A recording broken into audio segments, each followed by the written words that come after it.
النهاردة ابني كان واخدني في خروجة حلوة جدًا، وقال لي: "تعالي يا ماما كده أخرّجِك وأفسّحِك وأوديكِ سينما كده." حبيت إن أنا آخدكم معايا في الخروجة ديّة، وأفرّجكم على المناظر الجميلة اللي إحنا صوّرناها، وكمان على السينما اللي إحنا رُحناها.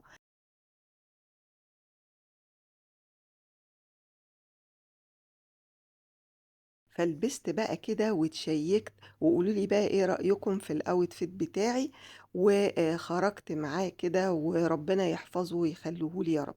وجميل جدًا إن إحنا ولادنا يبقوا حاسين بينا كده، ودايمًا حاطيننا في دماغهم، لإن طبعًا أنتم عارفين إن الولاد بيبقوا مشغولين بحياتهم وباصحابهم، فحلو جدًا إنه إيه، إن هُم يبقوا حاطيننا كأمهات وأبهات في اعتبارهم. طبعًا أنا حبيت أصوّر لكم المنظر الجميل ده على النيل، والمنظر ده موجود قدّام فندق جراند حياة. وقبل بقى ما نروح السينما قُلت له: "بُص تعالَ إيه مشّيني الأول في شوارع جاردن سيتي كده."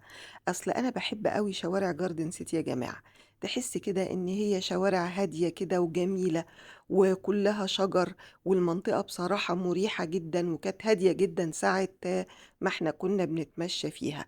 صراحة البيوت القديمة بتاعتها تحفة مع الشجر مع صوت العصافير، حاجة كده جميلة جدًا ومريحة للأعصاب. وطبعًا أنتم عارفين أنا من مُحبّي العمارات القديمة جدًا والبيوت القديمة. وزي ما أنتم شايفين كده في الفيديو حاولت إن أنا أصوّر لكم بعض من العمارات العتيقة اللي موجودة في جاردن سيتي. وأنا باتمشى كده في شوارع جاردن سيتي عجبني حاجة حلوة جدًا، بصراحة يا جماعة ما قدرتش أقاومها فصورتها لكم، وهاعملها لكم حلقة تحفة إن شاء الله بإذن الله هتعجبكم جدًا، جدًا. وما تنسوش بقى لو الفيديو عجبكم تدعموني بلايك وشير وسبسكرايب للقناة. وكمّلوا بقى معايا باقي الفيديو وباقي المناظر الجميلة اللي إحنا صوّرناها في جاردن سيتي، وانتظروا بقى الحلقة الجاية عن حاجة جميلة جدًا، جدًا هتعجبكم إن شاء الله.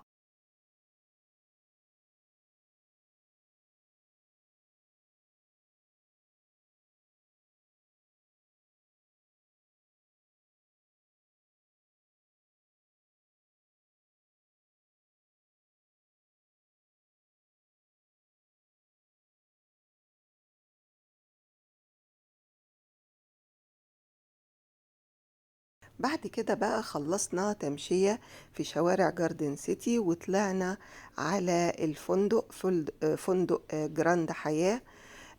الفندق طبعًا يا جماعة يعني تحفة بصراحة والتمشية فيه حلوة جدًا، جدًا. وده الشارع اللي هو بيطلّعنا على الفندق من جاردن سيتي. اتمشينا شوية كده زي ما أنتم شايفين على النيل. وطبعًا أنا مش عايزة أقول لكم المناظر هناك خلابة بصراحة، ومنظر النيل كان تحفة، والهوا فريش جدًا يعني حاجة كده تخلّيك تخرّج أي طاقة سيئة جدًا جواك يعني.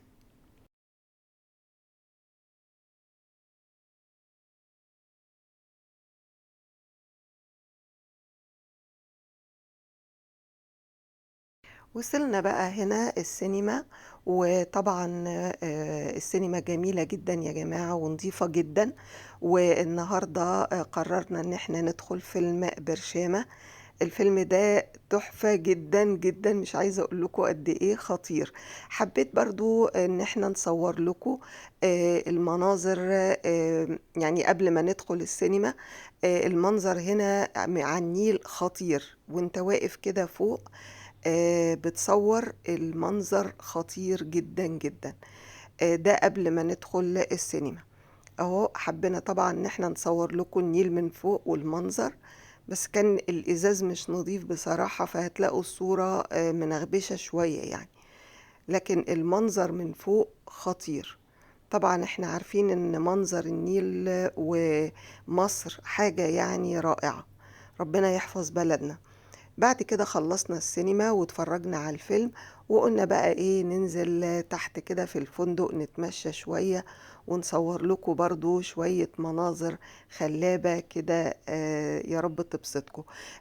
عايزة أقول لكم ما تنسوش تدعموني بلايك وشير وسبسكرايب للقناة بتاعتي، وما تنسوش إن أسرار وحكايات وسط البلد معايا أنا مولي الحشاش، وأشوفكم في لقاءات جديدة، وأسيبكم بقى تستمتعوا بالمناظر الحلوة دي.